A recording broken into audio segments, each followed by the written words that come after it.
sini ada data transfer format I2C, di mana format bitnya itu seperti ini. Dan di sini setiap byte yang dimasukkan dari SDA ini harus panjang 8 bit. Nah, kemudian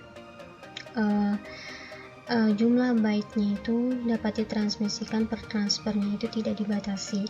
Jadi setiap bit itu harus diikuti oleh bit yang diakui, dan data ditransfer dari bit yang paling signifikan, yaitu dari ini MSB. Oke, selanjutnya adalah sinyal acknowledge atau adanya sinyal pengakuan. Jadi dimana di sini terdapat data output by transmitter, atau bisa juga ini sebagai SDA, dan SCL from master, serial clock line from master ini sebagai SCL-nya.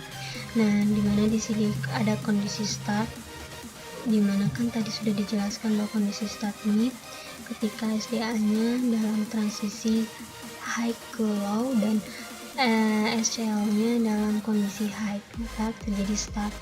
Nah, kita fokus pada data output by receiver, dimana ketika kondisi acknowledge terjadi apabila receiver ini menarik SDA pada kondisi low, di sini. Nah, selama satu sinyal clock. Nah, ketika kondisi NAK atau acknowledge, maka dia itu receiver ini akan membebaskan SDA ini pada kondisi high.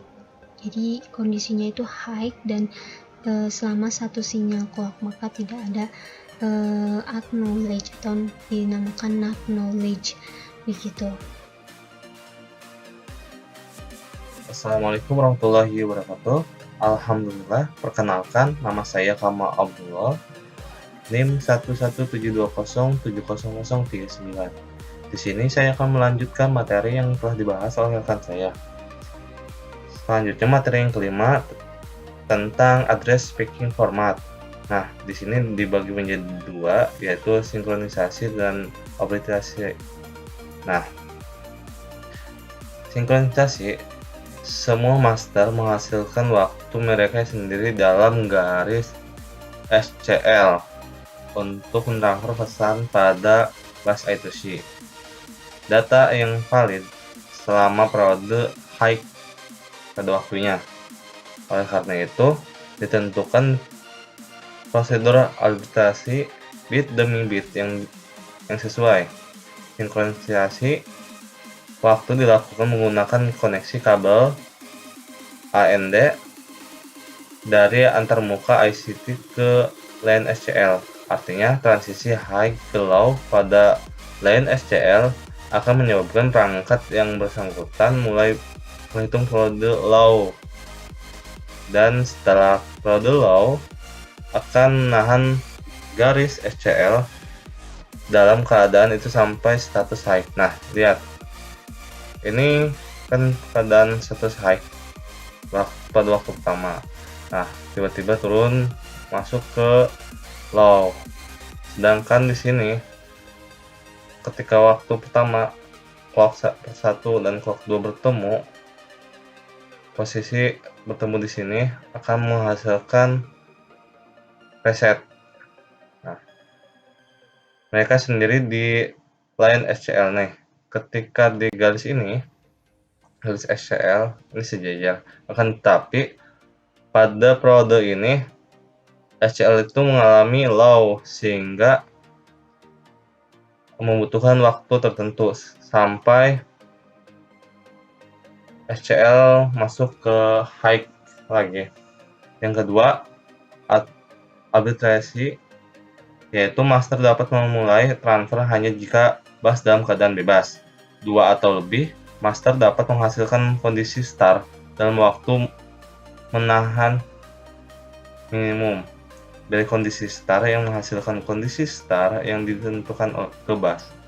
Arbitrase terjadi pada jalur SDA, sedangkan jalur SCL berada pada level high tertinggi, sedangkan lupa sehingga master mentransmisikan level high sementara masa lain mentransmisikan level low akan menikmati tahap output data karena level pada bus tidak sesuai dengan level sendiri. Aplikasi dapat berlanjut untuk banyak bit. Tahapan pertama adalah perbandingan bit alamat.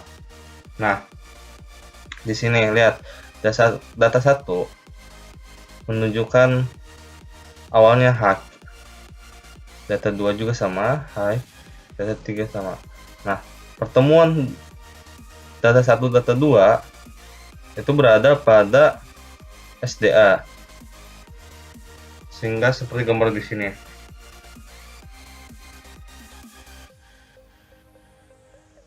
Kita next. Nah, format dengan alamat 7 bit.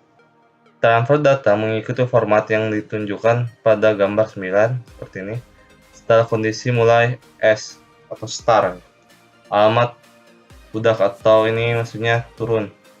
Alamat ini sepanjang 7 bit diikuti oleh bit ke-8 yang merupakan bit arah data R or W atau 0 ya, menunjukkan transmisi atau tertulis.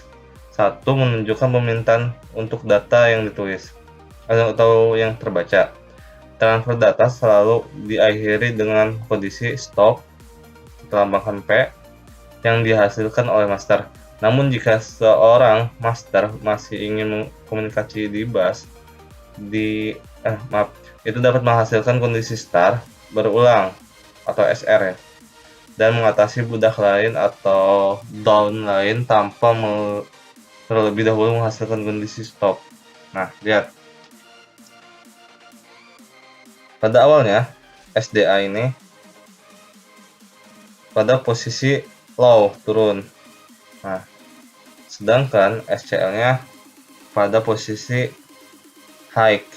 Nah, pada bit pertama, di sini proses akses dari bit 1 sampai 7 itu akses alamat, dilanjutkan ke bit 8 atau yang disebut R garis miring W, dilanjutkan menulis pada bit ke 9, balik lagi ke bit 1 sampai 7 itu 1 sampai 7 dan 8 itu untuk meriksa data, dan kembali lagi ke bit 9 itu untuk mengetahui kondisinya, balik lagi mengetahui data, dan akhirnya berhenti pada kondisi seperti ini. Kita lanjut. Nah, dari gambar tadi kita dapat jelaskan bahwa S itu tadi stop, save address atau alamat budak atau alamat bawah, RW-nya tertulis 0, data atau knowledge-nya itu diantara data 1, data 2, dan diakhiri oleh stop. Nah, kita keterangan seperti ini. Yang di akhir itu dari tinggi ke low, sedangkan yang putih itu dari low ke tinggi. Ini gambar yang tadi itu seperti ini, dimana mungkin sekian yang dapat saya jelaskan, kurangnya mohon maaf. Terima kasih. Assalamualaikum warahmatullahi wabarakatuh.